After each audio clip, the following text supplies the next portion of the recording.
അച്ചു, ഒരുപാട് മത്സരങ്ങളുടെ ലോകത്താണ് നാം ജീവിക്കുന്നത്. നാം ഒരു കാര്യത്തിൽ വിജയിക്കുമ്പോൾ നമ്മുടെ കൂട്ടുകാർ അതിൽ തന്നെ പരാജയപ്പെടുന്നു. അപ്പോൾ ഈ വിജയം എന്ന് പറയുന്നത് ശരിക്കും എന്താണ്? അവസാനം വരുമ്പം ലോകത്തുള്ള മനുഷ്യരെല്ലാം രണ്ട് കാറ്റഗറി പെടും: വിജയിച്ചവരും പരാജയപ്പെട്ടവരും. പരീക്ഷകളിൽ വലിയ മാർക്ക് വാങ്ങിച്ചവർ, മാർക്ക് കുറഞ്ഞു പോയവർ, പാസ്സായവർ, പാസ്സാകാത്തവർ, ആദ്യത്തെ ടെസ്റ്റിൽ തന്നെ എഴുതി ജോലി കിട്ടിയവർ, വളരെ ടെസ്റ്റ് എഴുതിയിട്ട് കിട്ടാത്തവർ. അങ്ങനൊരു സന്തോഷത്തിലും നിരാശയിലുമൊക്കെ പരാജയങ്ങളുടെ കഥയാണിങ്ങനെ തുടരുന്നത്.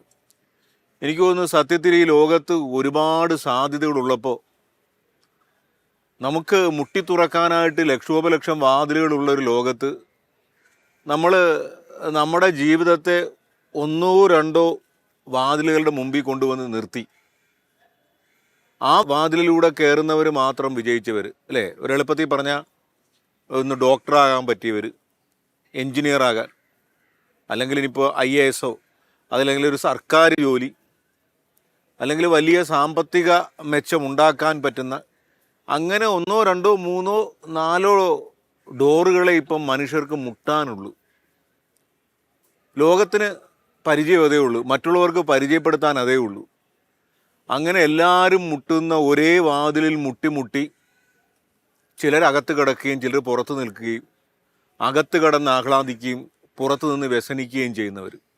അങ്ങനെ ഈ ജയപരാജയങ്ങളുടെ ലോകത്ത് നിന്ന് നമ്മൾ അതിനെക്കുറിച്ച് ചിന്തിക്കുകയാണ്.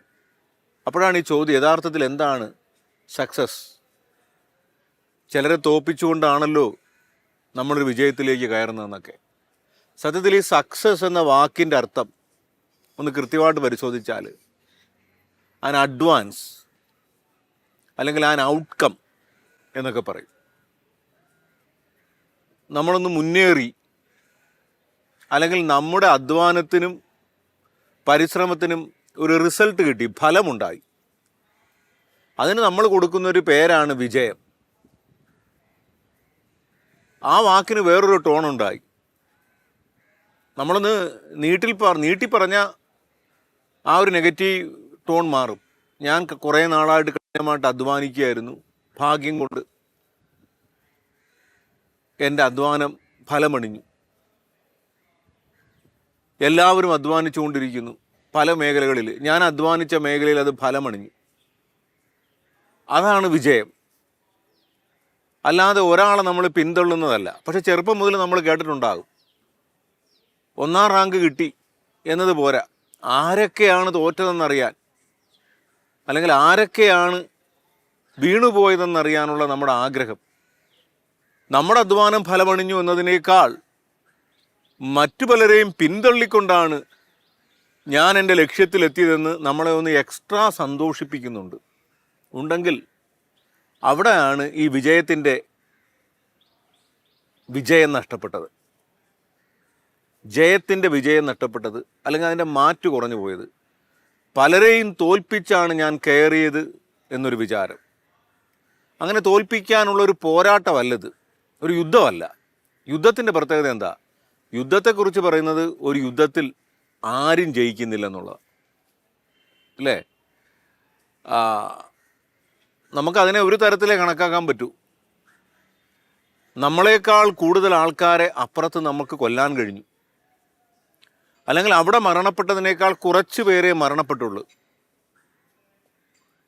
അപ്പോൾ അവിടെ വിജയം എന്നൊക്കെ പറയുന്നത് നമ്മുടെ ഒരു ദുർമോഹത്തിൻ്റെ അല്ലെങ്കിൽ ഒരു ഗതികേട് കൊണ്ട് പറയുന്നതാണ്. നമ്മുടെ ഒരു ദുരവസ്ഥ അതാണ്. യുദ്ധം ചെയ്യാതിരിക്കാൻ വയ്യാത്ത അവസ്ഥയിലേക്ക് നമ്മൾ വീണ് കിടക്കുന്നു. ഒരു കലഹത്തിലായി പോകാതിരിക്കാൻ പറ്റുന്നില്ല. പിന്നെ അവിടെ നമ്മളൊരു വിജയം കണ്ടെത്താൻ വേണ്ടിയിട്ട് നമ്മളെക്കാൾ പരാജയപ്പെട്ടവരെ എന്ന് നമ്മൾ കരുതുന്നവരെ കണ്ടുപിടിക്കുന്നു. പക്ഷെ സാധാരണ ജീവിതത്തിൽ ഇങ്ങനൊരു യുദ്ധമോ പോരാട്ടമോ ഒന്നും അല്ല. മറിച്ച് എല്ലാവരും ചെറുപ്പം മുതൽ പഠിക്കുന്നു, ഒരു പ്രത്യേക കാര്യത്തിന് വേണ്ടി അധ്വാനിക്കുന്നു. അവിടെ വിജയം എന്ന് പറഞ്ഞാൽ പിന്നിൽ ആരൊക്കെ വീണ് കിടക്കുന്നു എന്നൊരു കാര്യമില്ല. അതിനാണ് നമ്മൾ സാധാരണ ഹെൽത്തി കോമ്പറ്റീഷൻ എന്ന് പറയും, ആരോഗ്യപരമായ ഒരു മത്സരം എന്ന് പറഞ്ഞാൽ അതിൻ്റെ അർത്ഥം തന്നെ അനാരോഗ്യപരമായ ഒരു മത്സരം ഉണ്ടെന്നാണ്. അതാണ് നമ്മൾ ചിലതൊക്കെ ഇങ്ങനെ പറഞ്ഞത്. എന്താണ് ഈ ഹെൽത്തി കോമ്പറ്റീഷൻ? അത് നിങ്ങൾ കുട്ടികൾക്ക് മനസ്സിലാകാൻ വേഗം ഒരു ഈസിയായിട്ടൊരു സിനിമാ കഥയിലൂടെ പറയാം. വിക്രമാദിത്യ. എനിക്ക് തോന്നുന്നു വിക്രം എന്ന ക്യാരക്ടർ ചെയ്തിരിക്കുന്ന ഉണ്ണി മുകുന്ദനും ആദിത്യയാണെന്ന് തോന്നുന്നു, ദുൽഖർ. ഇവരുടെ തമ്മിലുള്ളൊരു കോമ്പറ്റീഷൻ ആ കഥയിലൂടെ പറഞ്ഞു വരുന്നുണ്ട്. രണ്ട് സുഹൃത്തുക്കൾ തമ്മിലുള്ള കോമ്പറ്റീഷൻ. അവർ രണ്ടുപേരുടെയും രണ്ട് ജീവിത സാഹചര്യം. ഒരാൾക്ക് ആ സാഹചര്യത്തിൽ ഇച്ചിരി വളരാൻ എളുപ്പമാണ്, മറ്റേ ആൾ കൂടുതൽ അധ്വാനിക്കേണ്ടി വരും. ഈ ഒരു കോമ്പറ്റീഷൻ നടക്കുന്നു. അതിൻ്റെ ഒരു പശ്ചാത്തലത്തിൽ ഈ വിക്രം രോഗം പിടിപെട്ട് കിടപ്പാണ്. പെട്ടെന്ന് അവൻ വല്ലാതെ ആഹ്ലാദിക്കുക, തീർന്നവൻ്റെ കാര്യം. ഏറ്റവും നിർണായകമായ സമയത്ത് അവൻ പരീക്ഷ എഴുതാനില്ല, അവൻ്റെ അഹങ്കാരം തീർന്നു. പക്ഷേ ഒരു പെൺകുട്ടി അവനെ തിരുത്തുമ്പോൾ അവന് പെട്ടെന്നൊരു ചിന്ത ഉണ്ടായിട്ട് അവൻ തിരിച്ചോടിപ്പോയി കിടക്കയിൽ നിന്ന് തൻ്റെ കൂട്ടുകാരനെ എടുത്തുകൊണ്ട് പോവുക. എന്നിട്ട് പറയാണ്, നീ ഇല്ലാതെ എനിക്ക് എന്ത് ജയം. നമുക്ക് മത്സരിച്ച് ജയിക്കുക എന്നുള്ളതാണ്.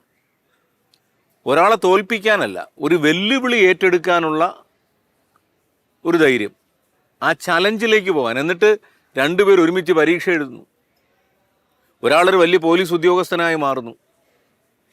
അയാൾ ആ സന്തോഷത്തോടെ നിൽക്കുമ്പം സിനിമയുടെ അവസാനം കാണുന്നത് തൽക്കാലം തോറ്റ ആദിത്യൻ പോയ വഴികളിലൂടെയൊക്കെ പഠിച്ച് പല ജീവിതാനുഭവങ്ങളിലൂടെ കറങ്ങിത്തിരിഞ്ഞ് ഒരു IPS ഉദ്യോഗസ്ഥനായി വിക്രമിൻ്റെ മുമ്പിൽ വന്ന് നിന്ന് ഒടുവിൽ അത് തിരിച്ചറിഞ്ഞ് വിക്രം ആദിത്യനെ സല്യൂട്ട് ചെയ്യുന്ന രംഗമാണ്. അതിലേറ്റവും സിനിമയുടെ the very last scene, tail end. കാറിലിരിക്കുന്ന ആദിത്യൻ്റെ അടുത്ത് വന്ന് കൈ കോർത്ത് പിടിച്ചിട്ട് വിക്രം പറയുന്ന, ഈ യാത്ര ഞാനിനിവിടെ ആരംഭിക്കുക, ഇനി നീ എത്തിയിടത്തേക്ക് എത്താനുള്ള എൻ്റെ ഓട്ടം ആരംഭിക്കുന്നു. ഇത് പറഞ്ഞാണ് സിനിമ അവസാനിക്കുന്നത്. ഇതാണ് ഒരു ഹെൽത്തി കോമ്പറ്റീഷൻ എന്ന് പറയുന്നത്. നമുക്കൊരു സാഹചര്യത്തിലൂടെ നമ്മൾ ലക്ഷ്യം നേടിയത് സാധിച്ചെങ്കിൽ മറ്റേയാൾ അതിനകത്തൊട്ടും പരാതിയില്ല. അയാൾക്കതൊരു ചലഞ്ചാണ്. അയാളുടെ ജീവിത വഴികളിലൂടെ അധ്വാനിച്ച് അതിനപ്പുറം കിടക്കും. അത് തിരിച്ചറിയുന്ന ഈ സുഹൃത്തിനും അതൊരു ചലഞ്ചാണ്. ഇനി നിന്നോളം എത്താൻ ഞാൻ ഓടിക്കൊണ്ടിരിക്കും. ഈ ഒരു സ്നേഹം നഷ്ടപ്പെടാത്ത ഒരു കോമ്പറ്റീഷനുണ്ട്.